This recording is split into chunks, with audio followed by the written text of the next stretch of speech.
Welcome everybody to Wind Down Wednesdays, the webinar series with Angela Smith run by the Melbourne Business Network. Just a quick review for people that are new to the Melbourne Business Network, because I noticed we've got a whole lot of people here today that are joining us that I haven't necessarily met before.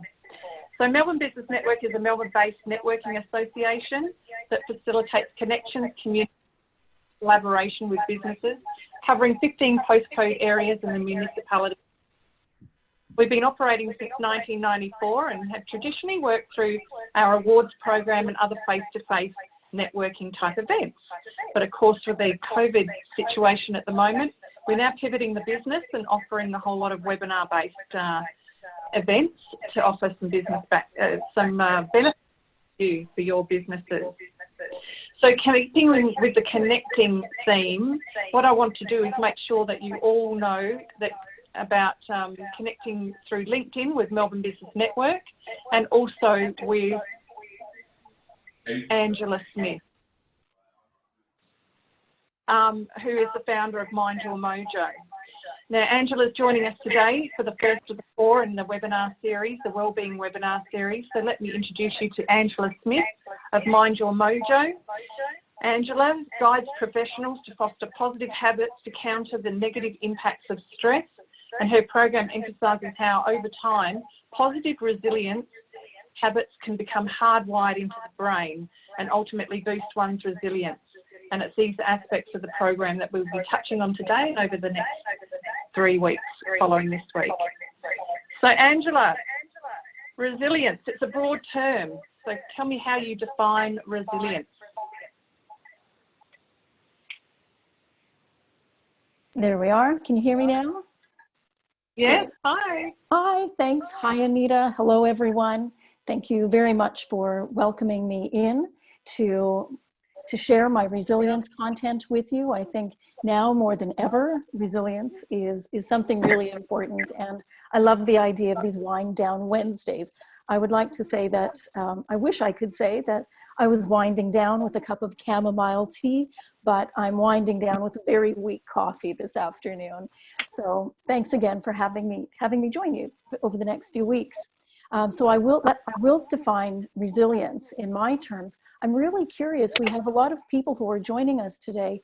If you wouldn't mind just putting into the chat box, how do you define resilience? Because we all have a different concept of it. And I have found that as I've gone around the country doing different resilience workshops, it's the first question I ask people, and we get such a variety of answers. But for now, let me share my definition of resilience. And I look at resilience as being one aspect of our overall well-being, just as living in a fair and just society, enjoying our work, getting good quality sleep and eating well. Those are all different aspects of our well-being. And I look at resilience, as I say, as one aspect of our well-being. And resilience specifically as the ability to manage life's inevitable stresses, and really not just to bounce back from adversity, but also to bounce forward from adversity. It's how we go through these challenges, whether they are just, those little struggles every day, either we can't get a parking spot or the train is late, to the big sorrows that just break our hearts and change our lives forever. So it's our ability to manage ourselves as we move through these. And what I like about resilience, I look at it as being really proactive and responsive so that we can stay committed to all, the great things in our lives, our work, our families, our community, but without becoming consumed. Does that answer your question, Anita? I hope you can see that. But we're talking about people's, their version of resilience, talking about bouncing back, when our abilities, the needs of the challenge or the task. That's just a couple of that have come through. So I guess the next question around this really is, where does resilience actually come from? Yeah, thank you for asking that. It's a good question. I see resilience as coming we become resilient by actually living through life's inevitable challenges and not by denying them. I look at resilience as coming through a number of different inner resources or psychological capabilities, such as how we relate to our thoughts, that inner dialogue, the inner critic that we all have. We have between 60,000 and 80,000 thoughts a day. So the relationship that we have with our thoughts is really important. Another aspect being compassion and empathy. So the compassion that we have for ourselves, as well as the empathy for others, and gratitude. And when we practice these different capabilities regularly, for example, neutralizing our inner dialogue or neutralizing the dialogue of our inner critic, not being too harsh on ourselves, giving ourselves, a little bit of a pat on the back every now and again, rather than being so critical. When we start to be a little kinder to ourselves, have a different relationship with our thoughts, show more empathy and compassion, we actually, over time, we start to create those behaviors as habits. And once we have those as habits, they actually start to become hardwired traits into our brain. All of those stand to help us become more resilient. So, Angela, if we look at that, how do we actually relate that to task type orientation? How do we build? Every day we're doing different things, and a lot of us are task orientated. Particularly, we're working at the office. We come in, we've got a whole lot of stuff we need to get done. How do we relate this into not feeling overwhelmed with all these tasks that come in, and how we can manage that? Yeah, well, I look at, when it comes to boosting our resilience, I look at four specific aspects of resilience. Our social resilience, so the people that we have in our lives, either the people we're working with, our friends, family, or our overall community. Having people in our lives who support us and who we also support. So managing our social resilience, our emotional resilience as well. So checking in with our emotions. So checking in, am I feeling overwhelmed when I'm at the office? If I look at the big to-do list, how am I relating to that on an emotional level? Physically, how am I feeling? We want healthy bodies so that our immune systems can stay really strong.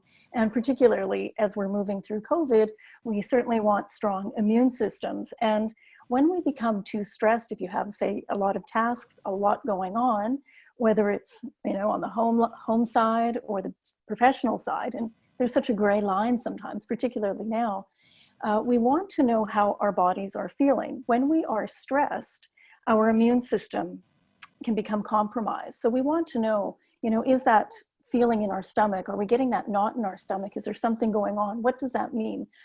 How are we sitting really tightly? What is that literally pain in the neck? What does that mean? So we want to check in with our bodies as well as our minds. So our mental resilience, because minds that are mentally resilient are more focused, disciplined, and we have more willpower. And just as an example, I'll give you a tip for each one. When it comes to boosting our social resilience, so again, the people that we have in our worlds, thinking about who's, that one person that you can reach out to every day who cares about you and, that you want to check in with, call a friend. Who is that person? Our emotional intelligence, our emotional resilience, again, that's an awareness of our emotional state, as well as the emotional state of others. And I do a whole session on emotional intelligence, mindfulness, and emotional intelligence. So that's for another time, but it does fit into how we boost our emotional resilience. And I've been talking to a lot of people over the last while who say that one of the emotions that they notice working from home is they start feeling flat because they don't have the social connection with their colleagues, in the tea room or meeting for a coffee or even bumping into someone on the train. So they're feeling a little flat. And so we talk about different ways to quickly improve our mood. Of course, first of all, we need to be aware that we might be feeling a little flat. So to help improve our mood, I give three examples, three things that we can do really quickly. Exercise, just a little bit of exercise. Within 30 seconds, we can improve our mood. And it doesn't need to be, you know, a big crazy gym workout. It might just be having a walk around the block if you're able to get outside. It might just be having, you know, do a few jumping jacks on the spot. I do Qigong. I'm also a yoga teacher. So sometimes with groups, I teach them chair yoga so that we can do a little bit of stretching at our desks as well. So that can help to improve our mood. As well, music. Music is amazing. Within 7 seconds, we can improve our mood. And I'm curious, you know, to know what our audience, what your power song is. You know, what is that one song, if you're happy to share on the chat box, what's that one song that you know that you can play if you're feeling low, or if you've come out of a meeting and, you know, it's been a little antagonistic, it's been a difficult meeting, and you just put on that one song and it totally, we will rock you. Yes. And, you know, I actually have a whole Spotify playlist of music to, you know, sort of really change my own dynamic. And it's funny because depending on what the situation has been, I have different go-to songs. My family know that it's been a really bad day if I'm either playing Blondie or Led Zeppelin. So those are some of the red flags for the people close to me. But it's interesting. So within 7 seconds, music can help to improve our mood. Yeah, I Am Every Woman, Whitney Houston, fantastic. Oh yeah, I think I'm gonna have to add some of these to my playlist, so thank you. And finally, laughter.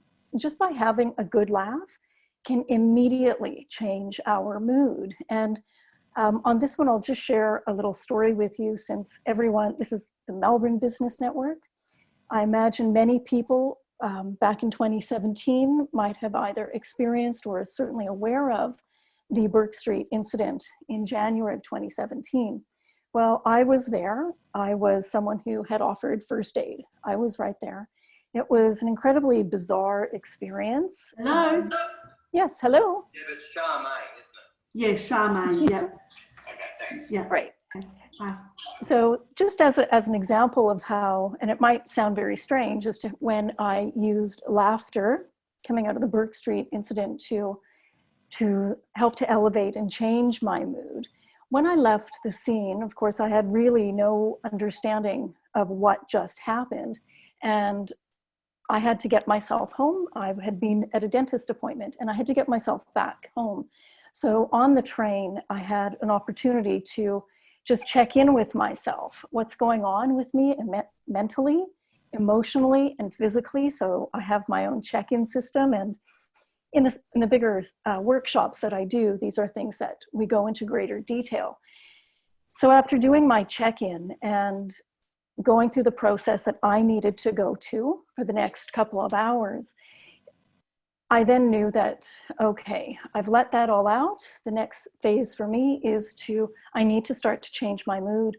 And I knew I needed to have a laugh, as strange as that may sound, coming out of that incredibly tragic and bizarre situation. But for half an hour, I have a comedy that I just love. It is my go-to. Ab Fab, absolutely fabulous. I was able to find one episode and I sat, I just laughed and laughed, and I let that emotion out. It also included some tears as well. But I knew that having that really good, crazy laugh, and I've seen those episodes, I don't know how many times, but it still resonated with me to be able to express that. So laughter immediately changes our moods. And physically, anytime that we're moving our bodies, we are improving the capacity of our lungs and our hearts. So we don't want to sit for too long. That's one piece. Is I have an alarm on my phone that goes off every hour, reminding me to get up and start moving, because I don't know if any of you experience this, but sometimes when you're working on a project, or you're in the zone, sometimes it's hard to walk away from the desk. We don't realize how much time has transpired. So I'll set an alarm. And one client who I was working with, she said she just felt as though she was sitting at a magnetic desk, as though she couldn't get away. She couldn't get away. So we started to implement the alarm for her on her phone. And And that worked for a while. Once an hour, her alarm would go off and she'd get up and walk away from her desk. Eventually, she just became immune to the alarm, so we had to step things up a bit. And she's a big fan of Stevie Nicks and Fleetwood Mac. She loves the song Stand Back. So again, there's a power song for her. And we use that as the alarm on her phone. So once an hour, Stevie Nicks started singing Stand Back, and her colleagues around her thought it was uproarious, quite hilarious. So they were all having a laugh. There was a little bit of social connection as well. And she would actually walk away from her desk, and a few of her colleagues would accompany her. And, it might have just been a walk to the tea room to get a fresh cup of tea, but it reminded her to physically stand up, get away from her desk. And so finally, mental resilience. As I said, when we're mentally resilient, we have more mental focus, more discipline, determination, and willpower. Now, I do spend a lot of time in my sessions. As I said, I'm also a yoga and meditation teacher. As part of a previous life, it's funny how things wind together. But I do teach mindfulness as a way of brain training. There's no one sitting cross-legged with incense necessarily, but when I teach mindfulness, it is really around a cognitive fitness practice to improve the brain's prefrontal cortex, where our executive functioning sits. So it does help with our analytical skills, of course, as well, our empathy and our emotions. So if you're interested in that, let me know. We can go into that perhaps at another session. But something I do also share to help increase our mental resilience are neurobics. So like aerobics, but for our brain. So they're neurobics. I don't know if anyone's heard of these. They're different things that we can do to challenge our brains and our thinking. And very simply, taking things that we take for granted, that we just do automatically, brushing our teeth. If I brush my teeth with my right hand, I can just grab my toothbrush, brush my teeth, and off I go. I'm not thinking about it. But when I change hands and I start brushing my teeth with my left hand, I might end up with toothpaste in my hair and all over the mirror. So I'm really having to focus. Another thing that we can do is the keys. When we pull our keys out of our bag to unlock the door of our home or our car, try doing that with your opposite hand as well. That's always a fun one. We may not get in as quickly as we're used to, but all of these different things to start to challenge our brains. Also learning another language. I've started to learn Italian. I used to speak French. I feel like I've lost it, so I'm trying to learn French and Italian again. My brain is definitely challenged. And neurobics, they're great fun. Something I've also done recently is to change the location of all the apps on my phone. I noticed I was really in the habit. I didn't have to look for them anymore. I would just pick up my phone. There's the weather. There's whatever app it was. And I didn't really have to think about it. So I realized there's an opportunity for me to practice some neurobics. And so I just move them all around, and I do that. I try to do that once a week just to keep my brain really engaged. We spend a lot of time on our little phones. They're in our hands often. So that's also an opportunity to have a little play with neurobics. So I'm really curious. We've covered, the social resilience, reaching out to someone, emotional, checking in with our feelings, maybe elevating our mood, or perhaps, winding down as well. Having a playlist perhaps of songs that are a little bit more relaxing and soothing as well, depending on what you need. Our physical resilience, getting up and moving our bodies, and our mental resilience, having a play with neurobics. How does that sound, Anita? I was a little long-winded, pardon me. That's fine. It sounds very much to me like the art of not becoming complacent. Yes, yes. Now that all that moving around has got me wanting to move around. Actually, I've got a Garmin. So quite right. I have that little alarm that tells me to get moving, but I go, oh yeah, I've got to move. Keep going. So you're quite right. That's good for me. Thank you. Yes. Now, perhaps we can go through a little activity around this. What do you think? Yeah, absolutely. Get everybody Let's get moving, definitely. So for those of you who are up for a little bit of movement, in a moment, what I'm going to do is I'll invite you to stand get away from your desk. Of course, please continue to be engaged, but I'll ask you to stand up and snap your fingers. We're going to snap our fingers. I'll talk you through it in a moment. If for whatever reason your hands aren't feeling like snapping today, that's okay. Either tap your foot, or even just tap your hand. You want to be able to have a rhythm where you're going to count to 50. So whenever you're ready, standing up from your desk, if you're going to snap or tap your toe, whatever you're going to do, getting into position. And in a moment, I'll ask you to either snap your fingers, tap your toe, whatever it is, 50 times. Now, before you get started, have a think about how you're going to count. Are you going to count from 1 to 50, or backwards from 50 to 1? Or if you like a challenge, and whenever I work with accountants, they love this option. I can always tell they're doing this one.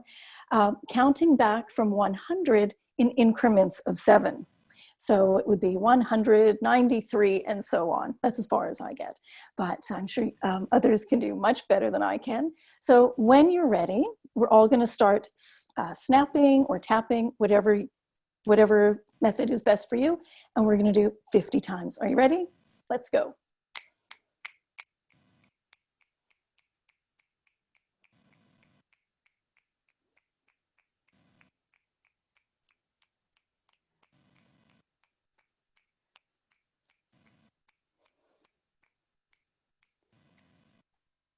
All right, has everyone finished snapping or tapping? I'm curious, did anybody do the count back from 100 in increments of 7? Or keep tapping or snapping? Absolutely. Getting a resounding no there. Oh, yes, we had a few people that... I counted in groups of 10. 10, okay, sure, yeah. The idea is to really just focus your mind so much so on doing that one action. So we're moving our bodies, but we're also really engaging our brain. And I love when I do this exercise with accountants, because they're all up for the challenge. And then they all tell me, well, you can't actually get to 0 in increments of 7. I know, and that's what makes it fun. And so thanks for indulging me. Thank you.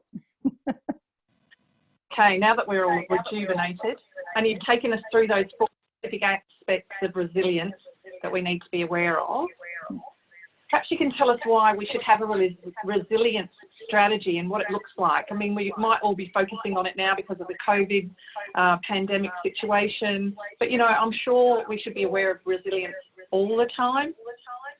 Yes, thank you. And, we plan for so many other aspects of our life. We, of course, plan our work days. We may, at some point in our lives, plan our career path, our to-do list. We plan our social lives. We plan our holidays. But we don't necessarily stop to think about how am I going to plan for resilience, plan to be resilient. And as I often say, hope is not a plan. Resilience is really about how we recharge rather than how we endure. So when I do the deeper sessions, either if I'm doing a lengthier workshop or an urban retreat, which is something that's coming up, I'll often go through with people and ask them to measure their own resilience, their current state of resilience. Current state of resilience, as well as a perceived stress test. Now, they're all multiple choice questions, but it gives people a little bit of insight as to where they are, and perhaps an awareness of maybe I'm not as resilient as I thought, or maybe I am actually as resilient as I think I am, which is great. So we want to keep you there. So we want to plan for resilience. And the reason I say this is I suspect we've all had the experience of where we've worked, really pushed out the boat, whether it's we've had a big year, a big project, whatever it is, and we say, you know what, I'm looking forward to my holiday at the end of the year, and I'm just going to chill out, and that's just going to take care of everything. But we get to the holiday and we find that all of a sudden we have the flu, we have a cold, we're not feeling well, And we don't have that opportunity anymore to enjoy the recreation because we're in recovery mode. Has anyone experienced that? I think we've all had that happen at one time or another. And, you know, we all work so hard and we deserve our holidays. So we do need to look after ourselves from go, so that when we get to the end of the year, you know, we're able to enjoy our most deserved holidays. I was working with a team of engineers last year who their director came to me probably in September and was so concerned that they had a big last quarter of the year to push through. And everyone was saying, yes, I can do it. And I'll be fine because come Christmas, I can just fall over. And their manager was really concerned because he didn't want them to just fall over. He wanted them to make it through that busy last quarter. Oh, the sun is shining on my camera. Thank you. Well, let's see if we can go this way. Thank you. Yes, I've moved my home office. Thank you for letting me know. So the sun does come around to this side of the house. So back to this director of this firm, he brought me in because his people were really starting to burn out. And his concern was that, yeah, sure, they'd make it to the end of the year, but they would fall over and they would just barely get themselves back together in January and have to start again. So we started looking at resilience planning. And what was so interesting to me as I started, because I was coaching them as well, was that one of the engineers in New Zealand, he was ready to quit. And the director didn't realize just how burnt out he was. So within about 6 weeks of him starting to look after himself, because we put a plan together where we addressed all 4 of these categories, by about 6 weeks in or so, he said he felt as though not only could he make it to the end of the year, which was awesome, but he wasn't interested in quitting his job. And he was actually then starting to plan for really deep recovery activities over the Christmas break. And when I saw him in January, in early February, he was feeling really good and it was just a different person. So we do want to plan for our resilience. And just on the topic of burnout, burnout isn't just about overworking. Burnout is about, we burn out because we are under recovered. So we do want to bring, you know, a little recovery into each and every day. So if we start to look at, you know, those 4 categories, addressing social, emotional, mental, and physical resilience, what are the things that we can do each and every day? And if we can't do it every day, what are some of the things we can then do every week or regularly, every month, whatever the activity may be? And it doesn't have to be an all or nothing approach. It can just be small little things that we do regularly. In the resilience strategies that I write with people, I ask them to start by identifying a resilience buddy. And our buddies are important because it's our network, just like it's the Melbourne Business Network. It's people who support us, like-minded people who are supporting us in our goals and who we can support as well. In Australia, there was the Australian Psychological Association put out a loneliness study last year in 2019 and found that 1 in 4 Australians are lonely. I thought that was really quite high. That's 25% of us. And people who are lonely have significantly worse physical and mental health. So we want to connect with people who support us and who we can support. So in boosting our resilience, I ask people to think about, find someone who's your buddy, who's going to support you and who you can support, and perhaps go on this little journey together.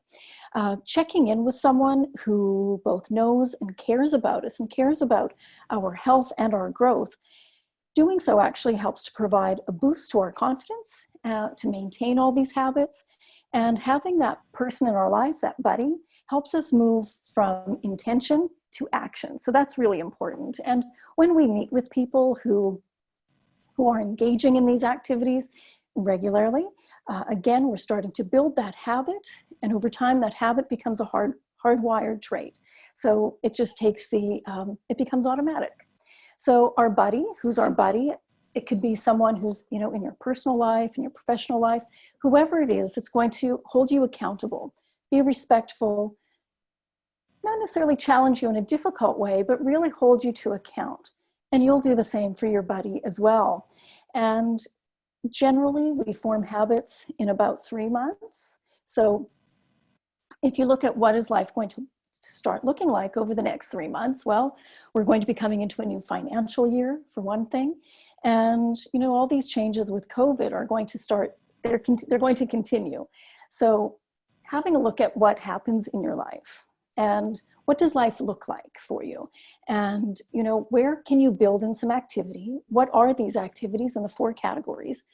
Start to map them out with your buddy, put them in your calendar, and then you're checking in with this person. So in addition to identifying your buddy, identifying how often you're going to check in with one another. Generally once a week, more often if it's appropriate, and, you know, really holding each other accountable and identifying for you what are the things. And, you know, it doesn't have to be something new necessarily. Even just thinking about what are the things that you either have done in the past. You know, maybe it's going out for lunch or connecting with a group of friends regularly. And while it's been difficult to do that most recently, going forward, is it a group lunch that you plan once a week or once a month to get together? Life happens and it moves on so fast. I know some of my closest friends are consultants as well, so everybody's moving around. And so we try to diarize a year out, knowing the plan will change, when we're going to get together once a month. So at least it's in the diary. More often than not, the plan changes, but that's okay, because then we'll start to change things around a bit, but at least we have something in the diary. So looking at some of the different, I've just made a few notes here of some of the different things you might consider when it comes to boosting physical resilience. I worked with a client who actually set an alarm to go to bed. She found that after work, she was, you know, she'd go to her yoga class, she would, you know, go and have some physical activity. But what she found was she was coming home then, making dinner, sitting on the sofa, having a bite to eat, and then she would just, you know, veg out in front of the TV.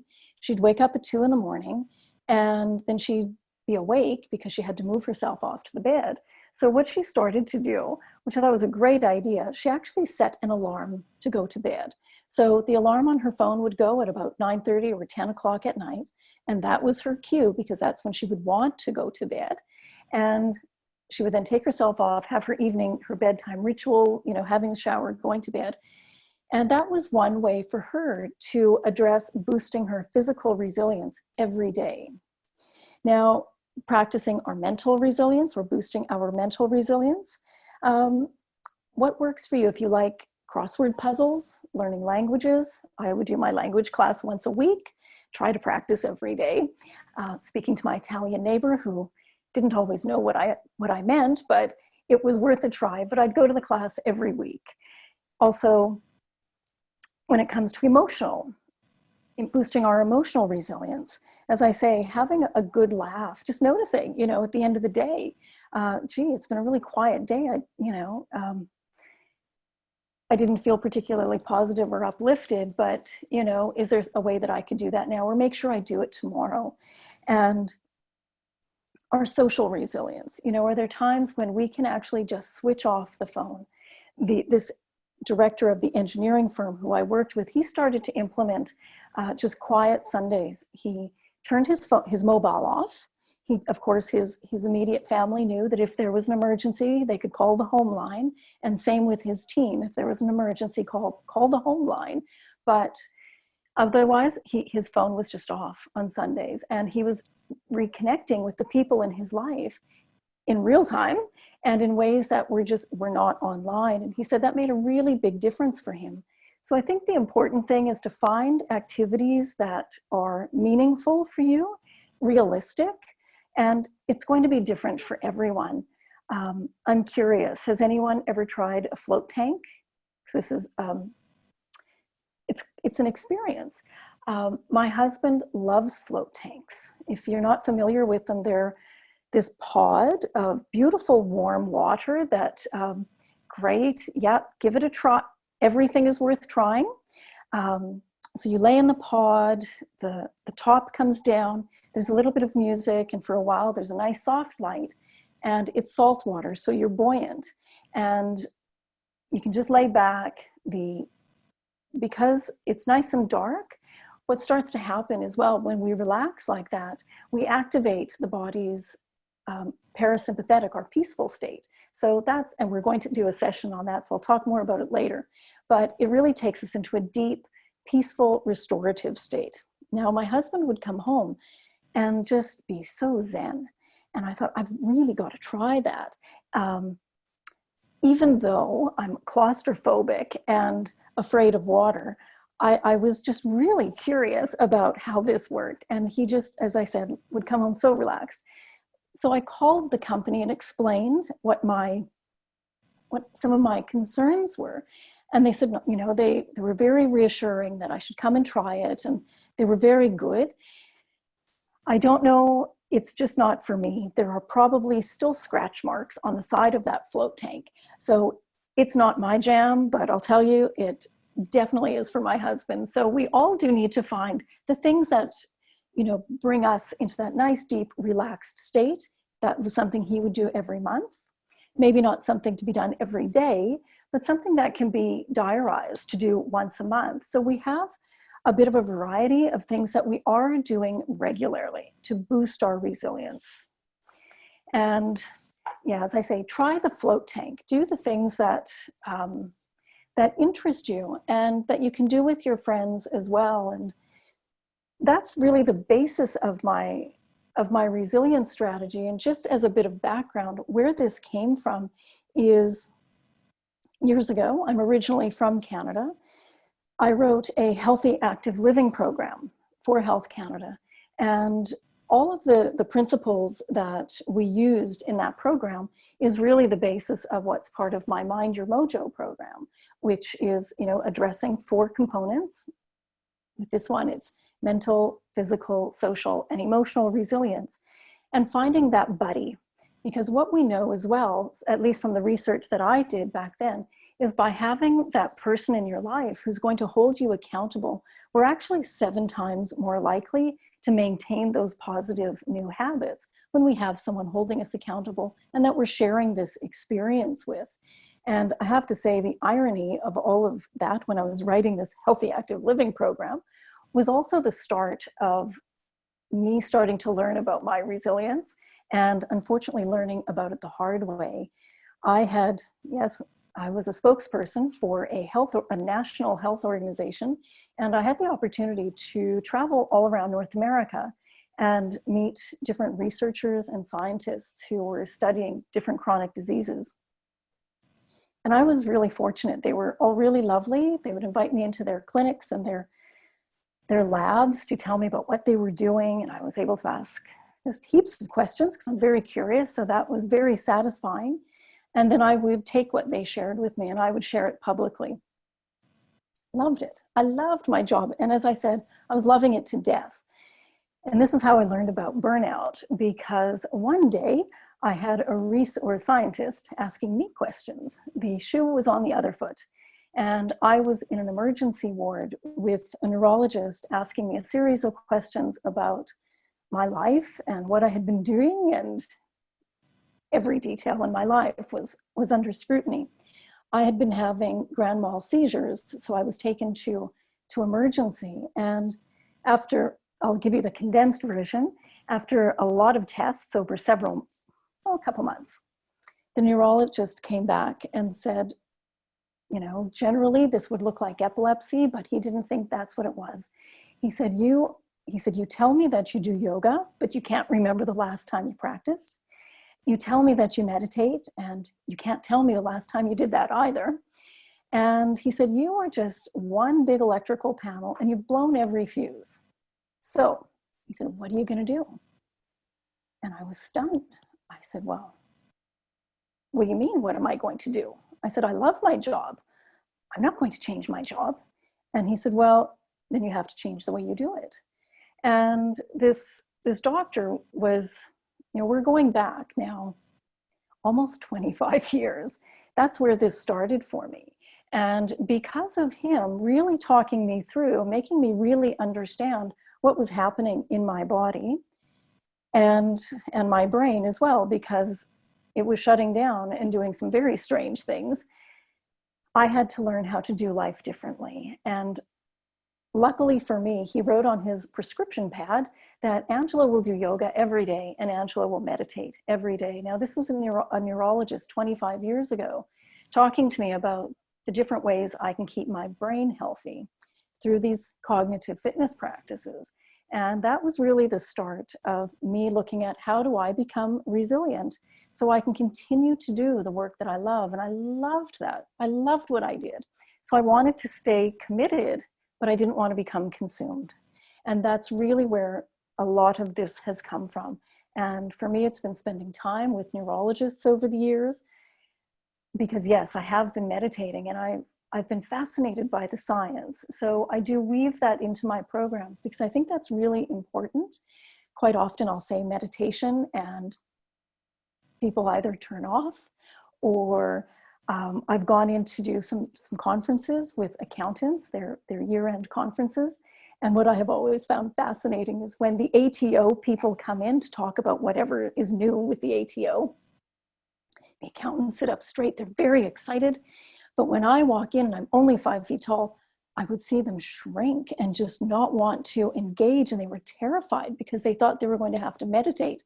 And, so we would do some of the fun things like snapping fingers to gain that mental focus and such. But, the meditation and the mind, the practices of our mind impact our bodies as well. And so I bring it all together and I share that with you because I just to give you some comfort around, I've lived this and I continue to live it. And particularly through COVID, I've had to really address my own resilience with regard to looking at my business, my health, how I move through life as well. And I feel because I've been practicing what I preach for years, it has helped me. It's, this is a challenge that no one expected. And there was no playbook for this. So regularly checking in with what's happening in my body. Also how many new COVID curves do I have and how much more physically resilient should I be? What should I be doing? Because of course I couldn't go to the gym and such. So checking in with what's been going on in my body and checking in with my stress as well. How is stress impacting my body and my thoughts as well? Because my business has changed significantly. Perhaps some of you have had that experience too. So I've had to really pay attention to what have my thought patterns been. Have they been productive or unproductive, helpful or unhelpful? And we'll talk about more of that in future sessions. But I see we're getting closer to our downtime. But something I'm really curious about from all of you is, what was it about this series or this session in particular that drew your attention to participate today? I'd love to know, because time is precious. So I thank you for dedicating some time to this until, of course, we can actually get together and do these in person, which I hope we can soon. Who knows, even by maybe our last or our second last session, we might be able to get together for one of these. But I'd love to know more about what drew you to this webinar and to this series. What else can I say? Yes, resilience is foundational. It really is. And as I've said, resilience isn't just about how we endure. It's because we can all endure things, but it's the state that we're in on the other side of these situations. So I say not just bouncing back, but also bouncing forward. The name of the series, yep, the basics, yep, just, and a lot of what I talk about, sometimes for some of it is new information, and I think that's awesome, because sometimes, where do we necessarily go to learn some of this? Resilience isn't necessarily part of our onboarding when we start a new job. Things might be changing around that, but looking after ourselves, because if we don't look after ourselves, how then do we run successful businesses or be part of a successful team? One of the things I say is that, because I'll often hear that, oh, I don't have time for that. I don't have time. And my response is, well, if you say you don't have time to look after yourself, even in little ways, it's kind of like saying, I don't have time to put, I'm driving and I don't have time to put petrol in my tank. Well, if we don't put petrol in, especially grade A petrol in our bodies and in our minds, we're going to fall over. If we're too busy driving, I don't have time to put petrol in my tank because I'm too busy driving. Well, we know where that gets us. So we want to look after ourselves. And resilience, as I say, one piece of our overall well-being. Well-being is a really broad spectrum, receiving, good compensation for the work that we do. It's the people in our lives, the food we eat, the quality of our sleep, feeling safe in our communities. They're every aspect of life contributes to our well-being. So what else can I say? Obviously I can talk. Anita? Anything to add from you at this point? Angela, so many things from me. That really is Resilience 101. How to manage life's inevitable challenges and bounce back from adversity. Yes. You've got that experience firsthand, and you managed to save that for the session. I didn't know about that, so thank you for sharing that. I think we've got time to take some questions, so perhaps if people want to let me know through the chat room that you've got a question, I would like to kick off with one. Please do. And you've talked about the 4 different elements that we should be focusing on in terms of resilience. So my question to you is, should we be looking at all of those things or tackling them individually or separately? I think whatever works for you. I mean, they really do all intertwine. If it helps to break them down so that you know that you're ticking each box, so that each one is being addressed, when we do the strategies, I do break it down, and I'll ask people, okay, let's look at physical resilience. What are the things to boost your physical resilience that you could do every day? Okay, now let's look at what might you do every week. So maybe it's a hike on the weekend. Maybe, daily it might be a walk around the neighborhood, or, if you're able to cycle to work, whatever those things might be for you daily. Weekly, maybe it's a hike on the weekend, if that's something that you like. And monthly, maybe it's a massage or a float tank. That's our physical. Our social resilience, what are the things that you can do? And we go through it again. Every day, is it checking in with someone? I call my grandmother, who's 100 years old. I call her every day. She's in Canada. And, so that's something I do every day, checking in with someone who is important to me and who cares for me as well. The things that we can do then maybe every week. Is it perhaps a gathering with friends? And maybe it might be a hike with friends. So again, we're intertwining the social and the physical. Every month, is it a dinner party? Whatever it might be. And then, our mental resilience. And we just start to break them down so that we really map things out. And then we start to actually just put them all in the calendar, knowing that things might change, but at least each category is addressed, each of the categories, and then we span them out. What are the things we can do every day, every week, every month, and so on, so that we are bringing a little recovery into the cracks and crevices of our day. And if we just start by planning for it, over time, these things do start to become automatic. They do become our habits. And I've asked, okay, does anybody have a dog? When we get the dog, when the dog comes to live with us, we don't just walk the dog once and say, dog is walked, never have to walk it again. Well, there's no such thing as a one walk dog.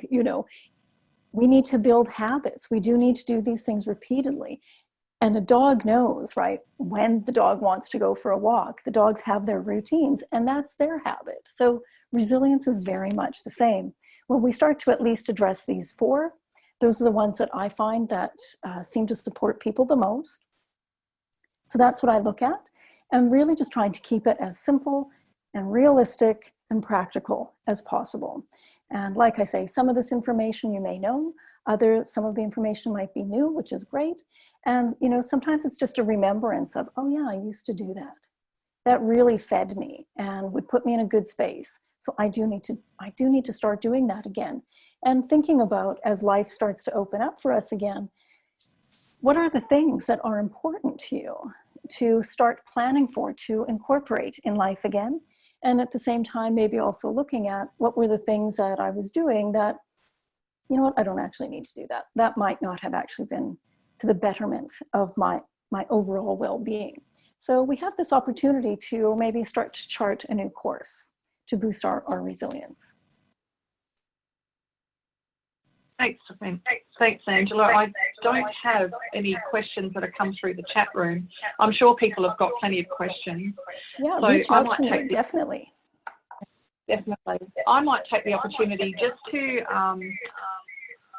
make one more comment, or ask you to comment on one thing that came up very early in the piece, and that was the role of mindfulness and resilience. I thought that was a really lovely and very poignant statement question that came up very early. So perhaps you could close by saying a few words around that.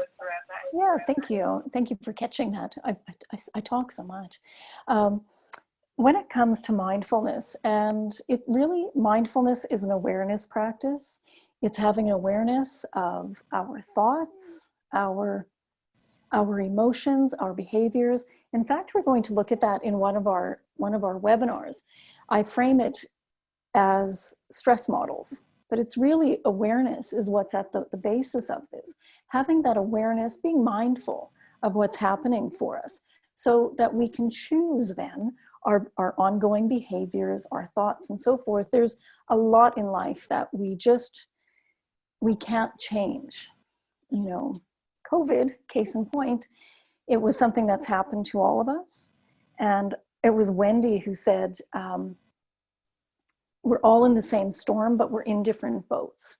And having that awareness of how we're actually moving through it, while we can't change what's happening, we can control ourselves at least. We can change perhaps how we look at this and how we're going to move through it, and maybe what we can change or not change. So having that mindfulness of what we're doing, and over time, the practice of mindfulness does actually change our brains for the better. We start to develop our prefrontal cortex. So practicing mindfulness is kind of like doing mental push-ups. So we start to develop our prefrontal cortex, again, home of our emotional intelligence, our analytical skills, our empathy, and so forth. And I'll often talk about the overall ability to be able to respond rather than just react. Over time, the practice of mindfulness does teach us that pause, because we're checking in with ourselves. And as I shared with you about the day of the Burke Street incident, that was my mindfulness practice in place, being able to check in with what are my thoughts, what are my behaviors, what are my emotions, what's happening in my body as well. So that mindfulness really can help to boost our well-being and our resilience, because we're checking in, we know what's happening for us, and then we start to look at what are the steps we can take to get us to that better place. Does that answer your question? Yeah, absolutely. And we do have one question, which is kind of, I guess, moving along the same sort of theme, and that's about resilience and EQ, the relationship there. Thank you. This is one of my favorite topics, because I've actually developed a program called Mind Your Ethics. And our ethics really sit with our emotional intelligence, being able to have a look at how our emotional state, also to look at the emotional state of others.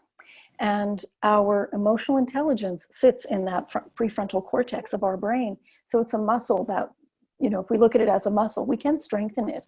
So much like going to the gym and doing a bunch of bicep curls, over time, we'll get these nice, big, strong biceps. Over time, practicing mindfulness, and there's different ways to practice it. We then start to develop that muscle as well. So that speaks to improving our emotional intelligence. Fantastic. Great. I hope that answered your question. And really appreciate your time. Melbourne Business Network, thank you for joining us and being part of our network, contributing to our thought process and our thought leadership. We really do appreciate it. Well, it's my pleasure. And I look, since we can't all be together in a room, please reach out to me on LinkedIn, or if it's easier for you, Angela Smith is a little bit of a common name, so I'm happy to reach out to you.